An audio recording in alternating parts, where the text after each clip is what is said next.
Today, All Israel News will bring to you some personal stories of the soldiers that fell in battle yesterday and today, as the IDF spokesperson confirmed.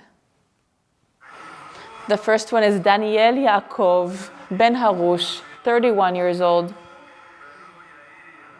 Here we see him brought in a coffin covered with the Israeli flag. And they said that he was a man of many giftings in every way. In his young age, he was already a fitness trainer. He was a youth leader. And lately, he also became a physiotherapist. His friends said that even during the war, he used his professional knowledge and he took care of his friends, of the soldiers, and he used his physiotherapy skills.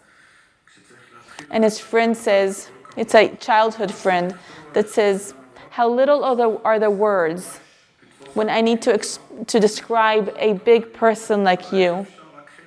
It's like trying to put little pieces together.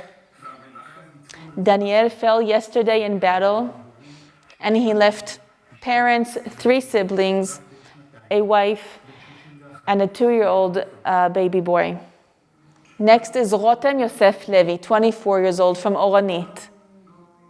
We hear a Hebrew song sung in the back, and they say it's not a coincidence that yellow was a dominant color in his funeral. Rotem not only was a big basketball fan of Maccabi Tel Aviv group, he was also very active in the games, and he volunteered. From his childhood, he dreamed about a combat service in the IDF, and he worked to be an elite unit.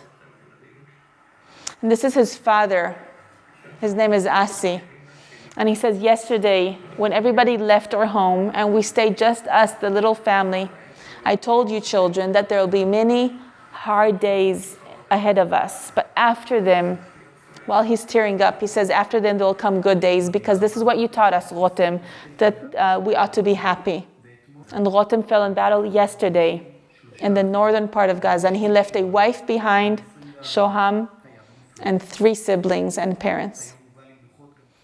And today also Uriah Bayer was laid to rest. He was a Christian. His grandparents came from Germany many years ago. He's not a citizen of Israel, but he and his siblings volunteered to serve in the IDF in elite units.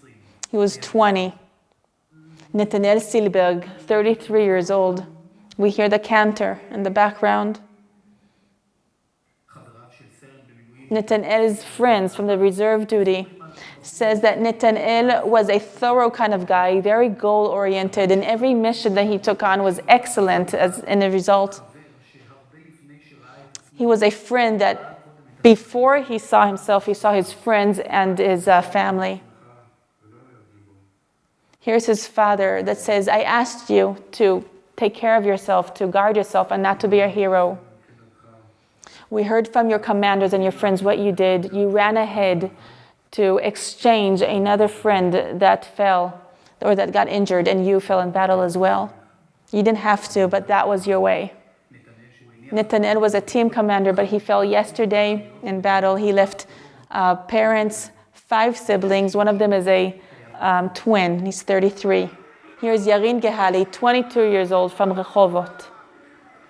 He was an excellent basketball player, but he decided to leave that behind so he could serve in a very meaningful army service. He said nothing would have stopped him from going into Gaza. As a commander, he loved his soldiers very much.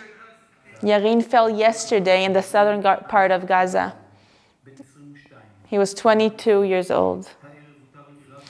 And this evening, his name was just released, Maoz Fingerstein, 25 years old, from Susia. Recently, he told his friends in reserve duty that he dreams to open up a bike shop. He left parents, 4 siblings.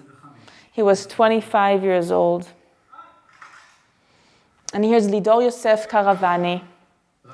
In Eilat, they say that he was a humble guy with a great smile. He loved people and he loved nature too. And here's his girlfriend mourning him and crying. He says, even when you got injured, you still wanted to serve and go back. You loved the country. You loved traveling in the country. You showed me new places that I will treasure in my heart. Lido fell 2 days ago in the northern part of Gaza. He left parents, 2 sisters, and a girlfriend. He was 23 years old. And she's asking him to come back. There are many mourning and hurting families now in Israel. May we remember them in our prayers and that God will comfort them and that they will find hope.